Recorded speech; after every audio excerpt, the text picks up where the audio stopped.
Hello everyone, কেমন আছো তোমরা সবাই? আশা করি ভালো আছো। আমিও কিন্তু ভীষণ ভালো আছি। তো আজকে তোমাদের সাথে নিয়ে চলে এলাম নতুন একটা ঘোরাঘুরি ব্লগ। মাঝখানে আমি অনেক দিন ব্লগ আপলোড দেইনি। এবার আসছি মেন কথায়, আমরা কোথায় গিয়েছিলাম, কে কে গিয়েছিলাম, পুরো বিষয়টাই তোমাদের সাথে আমি ব্লগের মাধ্যমে শেয়ার করব। তো ফার্স্টেই বলছি, আমরা গিয়েছিলাম হচ্ছে সেবকের কালী মায়ের মন্দিরে পুজো দিতে, আর যেখানে গিয়েছিলাম আমাদের ফ্যামিলির সব মেম্বার্সরা মিলে। এটা ছিল বিয়ের পর আমাদের প্রথম একসাথে পুজো দিতে যাওয়া। মায়ের কৃপা ছিল জন্যই হয়তো যেতে পেরেছি।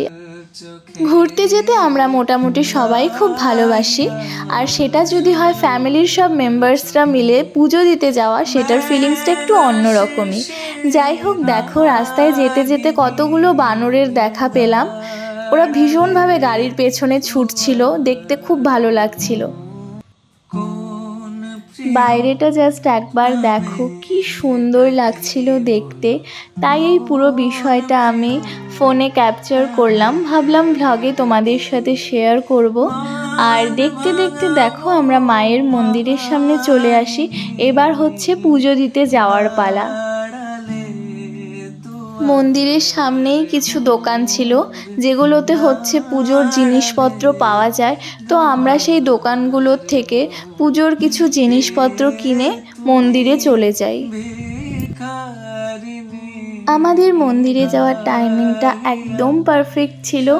আমাদের যেতে যেতেই তার 10 থেকে 15 মিনিট পরেই অঞ্জলি স্টার্ট হয়, আর যেটুকু শুনলাম ওখানে নাকি একবারই অঞ্জলি হয়।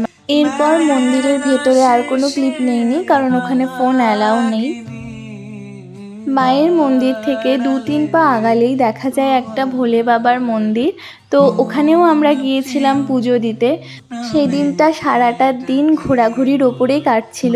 এই মন্দির থেকে বের হয়েই আমরা চলে যাই বেঙ্গল সাফারিতে। এত সুন্দর পুরো জায়গাটা, ওখানে গেলে আর ফিরে আসতে একদমই ইচ্ছে করবে না। যাই হোক, আমরা টিকিট কাউন্টার থেকে টিকিট কেটে পুরো বিষয়টা ঘুরে ঘুরে দেখছিলাম। ওখানে কি সুন্দর বাচ্চাদের খেলার পার্ক ছিল। আর আমি দোলনা দেখবো, উঠবো না সেটা তো কখনোই সম্ভব না। দোলনা দেখেই ঠিক আমি উঠে পড়েছি দোলনাতে, বিকজ অফ যতই বড় হই মনটা তো এখনো বাচ্চাই আছে, তাই না? ফার্স্টেই এত দূরের জায়গা, তারপর হচ্ছে গরমের মধ্যে আমি শাড়ি পরে গিয়েছিলাম, কি যে অসহ্যকর লাগছিল। যেহেতু মন্দিরে গিয়েছিলাম, দ্যাটস ওয়াই শাড়ি তো পরতেই হতো। বেঙ্গল সাফারিতে যাওয়ার আমাদের কোনো প্ল্যানিং ছিল না, এটা টোটালি আনপ্ল্যান্ড। তারপরে যেতে যেতে ভাবলাম চলো তাহলে যাওয়াই যাক। বলো তো এটা কি? হ্যাঁ হ্যাঁ হ্যাঁ, ঠিক গেস করেছো, কুমির।